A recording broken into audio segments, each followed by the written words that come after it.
on my slides, I'll also use shortcuts. If like here, you see the link icon next to something I'm talking about, that means that at the end of that domain, there'll be a link if you want to do some more reading of that one topic. I will also use the little icon of an elephant. That means this is very important for the exam. And that does in no way mean that everything else is not important. But this area is probably slightly more important. So when you see the little elephant, pay more attention.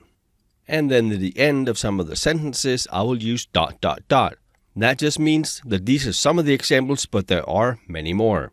And then finally, when I put something in bold, that means these are the important keywords for that one topic. If we take the example here of COSO, the Committee of Sponsoring Organizations, you can see COSO and goals and entire are in bold. So you know, COSO are goals for the entire organization.